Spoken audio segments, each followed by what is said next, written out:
Good morning. I told you I'd see you today. We are gonna finish this book. We, as in me and my doggy. I hope you're enjoying it, but I'm enjoying it being almost done.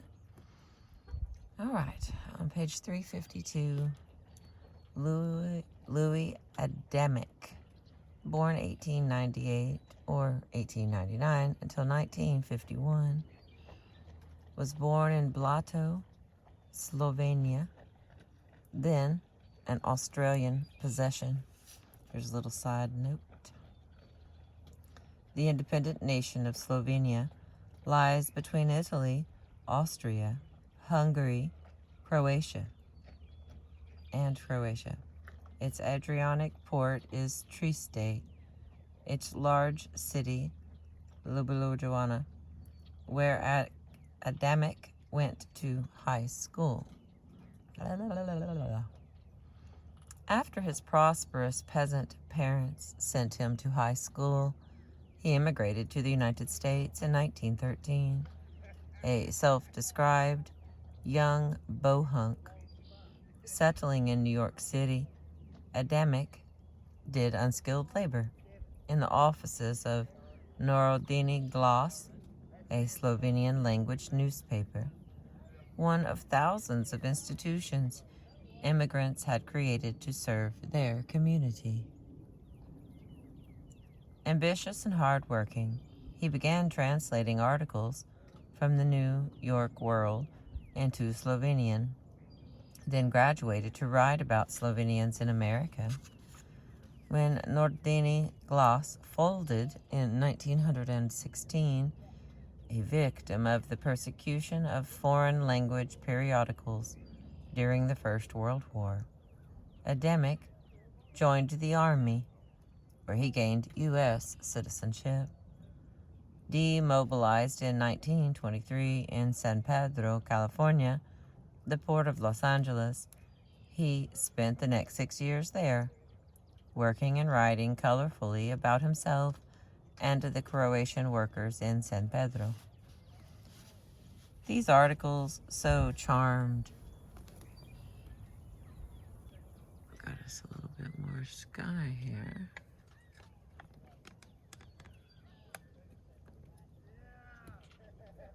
All right, there we go. These articles so charmed California literati, notably Carrie McWilliams, Mary Austin, and Upton Sinclair, and they eased Adamic's approach to H.L. Mencken, who in 1928 began publishing the first of 8 of Adamic's articles in the American Mercury, the most fashionable literary magazine of the 1920s. I've got a picture of him. Let's see if I can slip it up here. There we go. Look at that. It did it.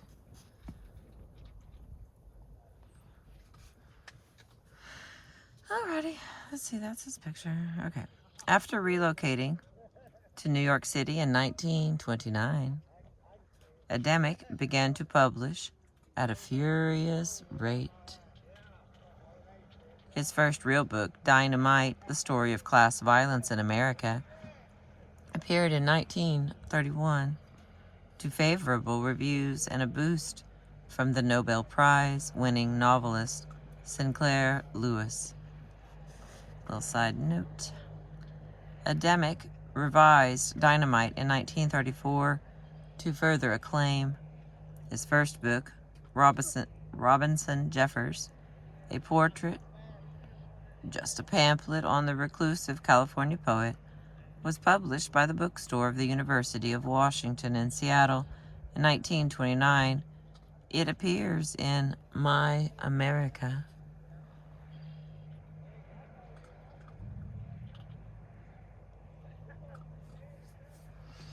All right, we continue. My puppy dog is eating. Dynamite signaled Adamic's abiding sympathy for workers, which soon made him a supporter of the CIO, the Great Industrial Labor Federation, born of the New Deal. His 1932 autobiography, Laughing in the Jungle, a series of satirical sketches, also well received, earned him a prestigious Guggenheim Literary Fellowship in 1932.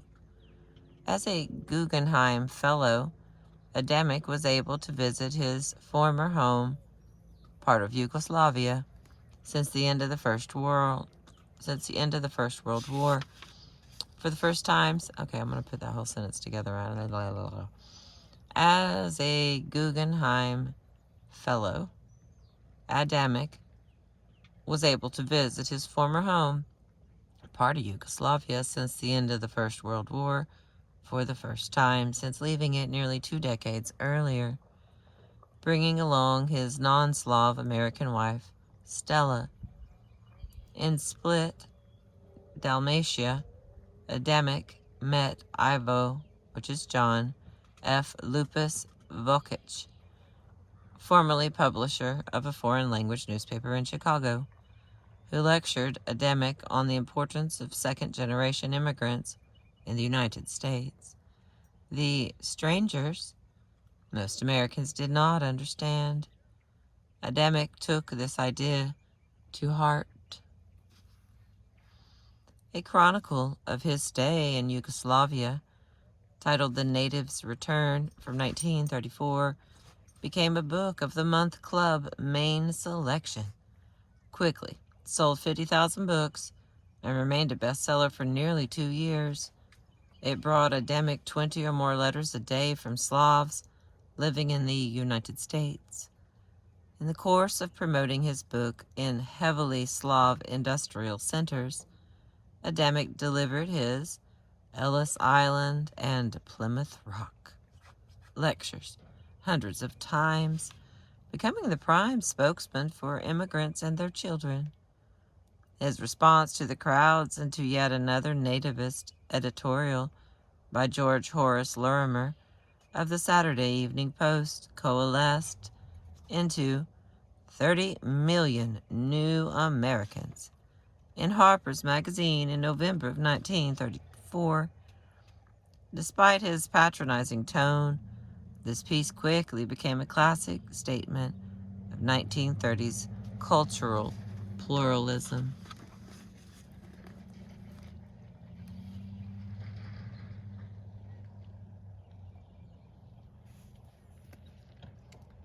"30 million new Americans," and Adamic's subsequent books and articles sought to recast the fundamental identity of Americans.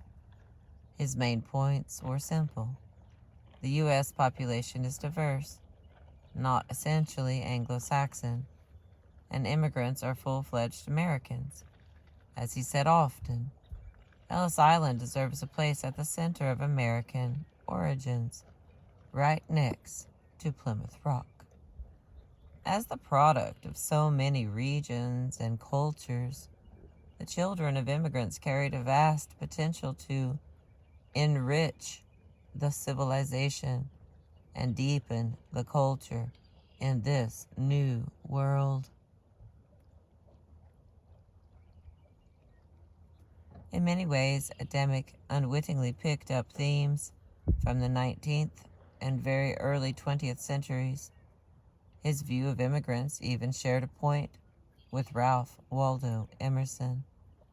Whereas Emerson had blithely consigned these guano races to faceless hard work, death, then service to the greater American good as mere fertilizer, Adamic paused lovingly with immigrant workers while they survived. He gave them names, such as Peter Molick, and listened to their wisdom. Broken after decades of dangerous work in American mines and steel mills, they recognized their alternating role as both builders of American progress and their own word, dung. The Bohunks indeed were dung. Adamic agrees in his autobiography, but he loved their natural health, virility, and ability to laugh, and the way they saw themselves as working class in their adopted country. A Slav without formal education, like the fictional Moloch, would see injustice where millionaires wore diamonds in their teeth and had bands playing while they bathed in champagne. Living in miserable slums, impoverished immigrants, laborers recognized that the fundamental flaw of American society lay in the maldistribution of wealth.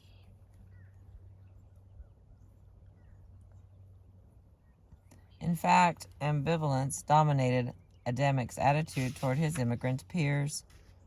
Though Callan was writing 2 decades earlier from Harvard, an Adamic focused on working-class neighborhoods in Pennsylvania and in the industrial Midwest. Both authors depict American-born children of immigrants somewhat unfavorably.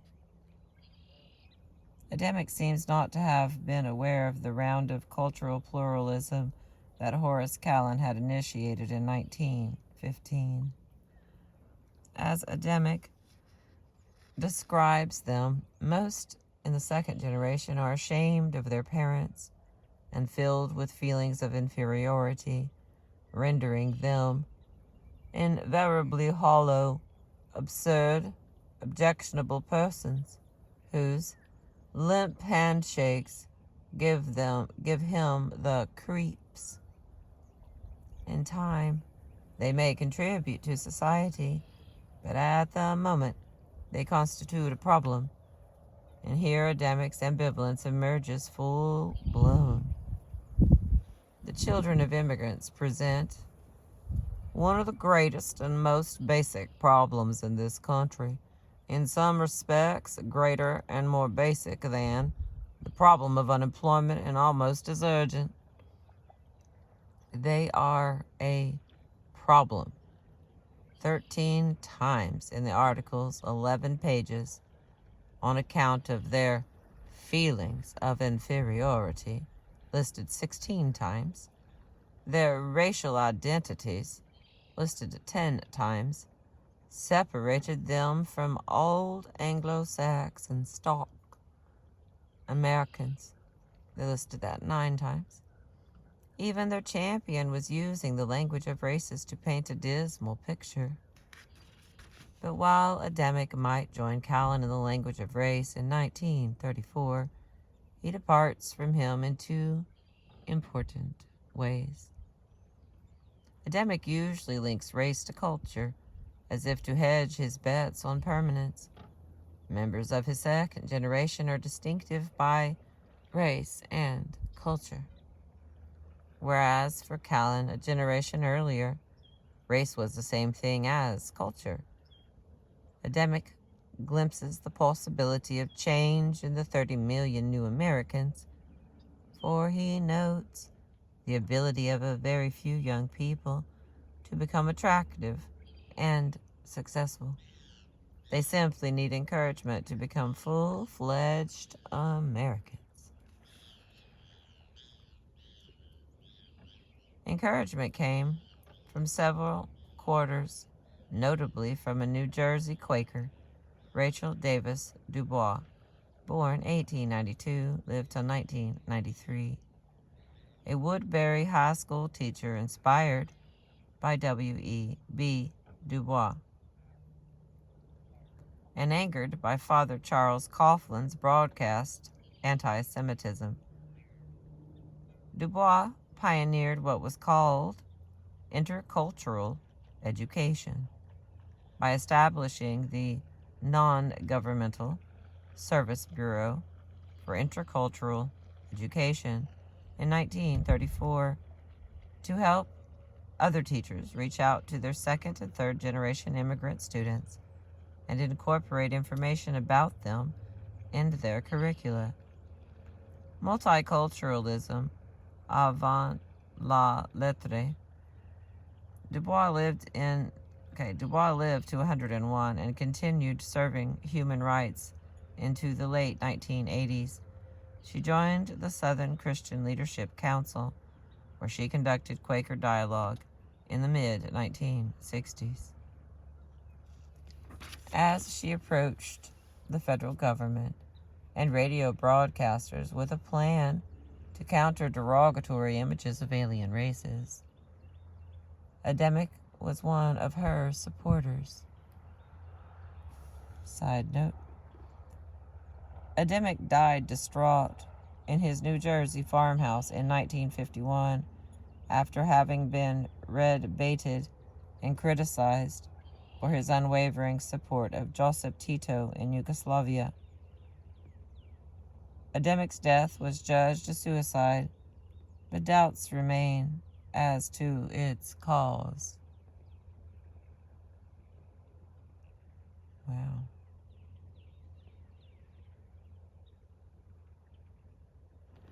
By 1940, some 83% of American homes had a radio, which the Office of Education in the U.S. Department of the Interior was willing to use if an outlet could be found to carry Dubois' programs on American history, integrating the contributions of virtually all groups of Americans.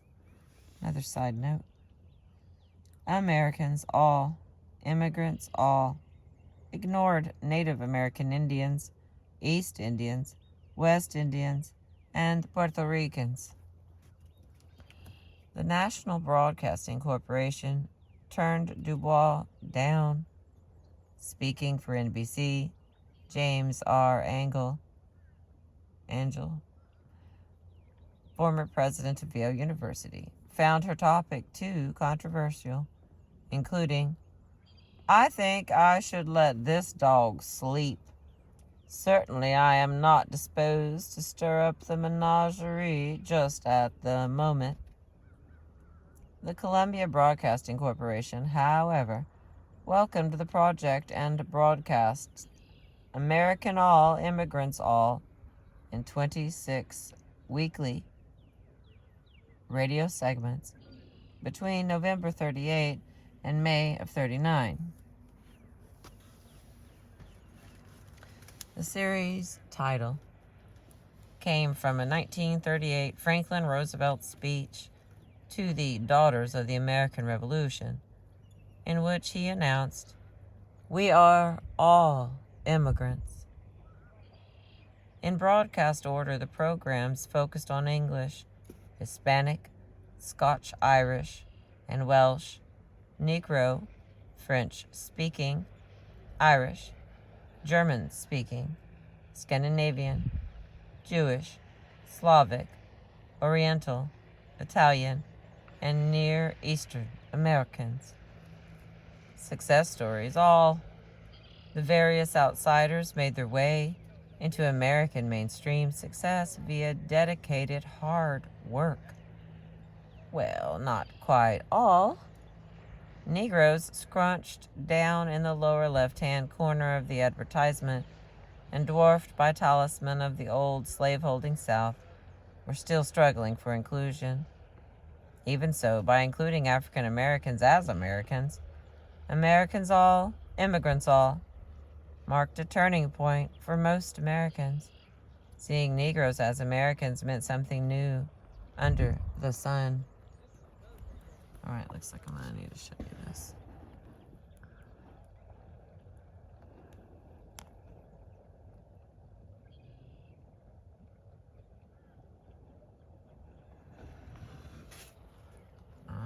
Now you've seen it. From Saint Jean de Crevecoeur in 1782 to Horace Callan in 1915 and into the late 1930s, to speak of American races was to speak of Americans of Jewish, Slavic, Italian, Irish, German, and even Anglo-Saxon and Teutonic background, identities assumed to be more or less permanent. Black people were relegated to a separate and lower racial compartment, along with Native American Indians and Asians, not entirely American, if not completely alien. The American was a figure of European heritage. By the late 1930s, however, The prospect of war with the racial state of Nazi Germany was enlarging the concept of American, so that non-whites, notably black people, began to gain a toehold. One of the most popular radio broadcasts of the era reflected a new inclusiveness.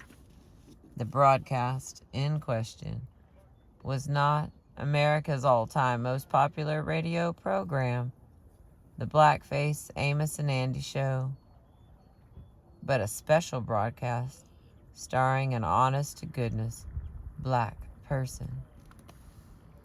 The African-American lawyer, actor, and singer Paul Robeson,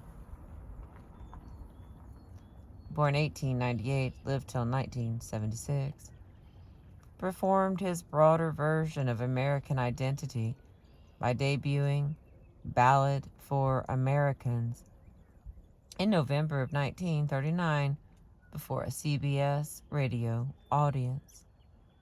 An 11-minute cantata, originally composed for a left-leaning Federal Theater Project review in 1937. Ballad for Americans asks, "Am I an American?"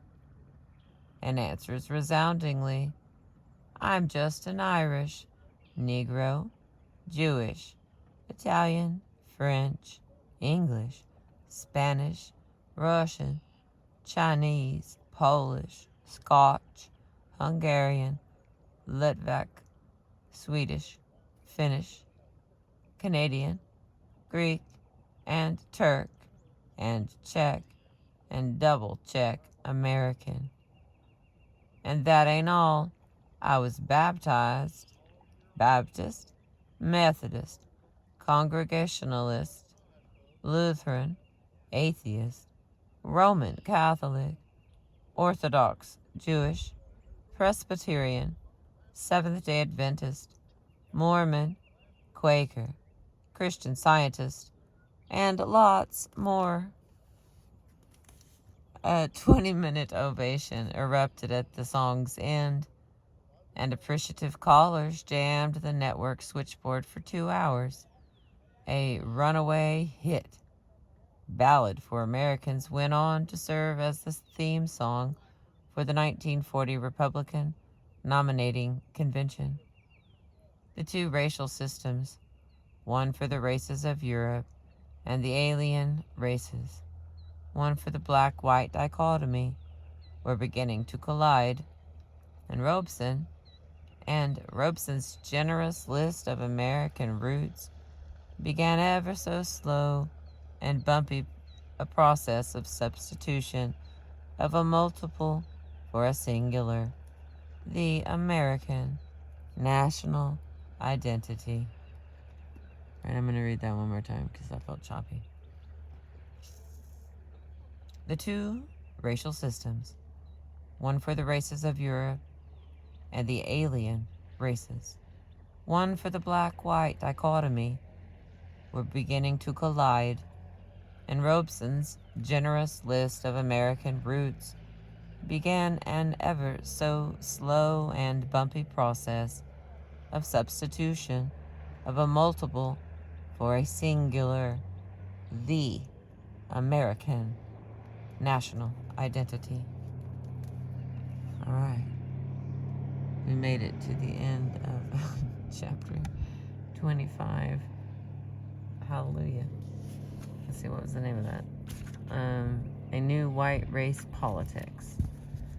And now we have 26, 27, and 28. Let me see how long 26 is. Because these are pretty long. They feel long to me. Okay, I've got to get to 74. 59. Let's see, pictures. Well, I'm going to keep pushing through until we get this book done. And it is sitting on the shelf. So we'll be surprised together when that happens. But thank you for being with me and letting me share my books with you. I appreciate you. Hope you make it outside today. It is beautiful.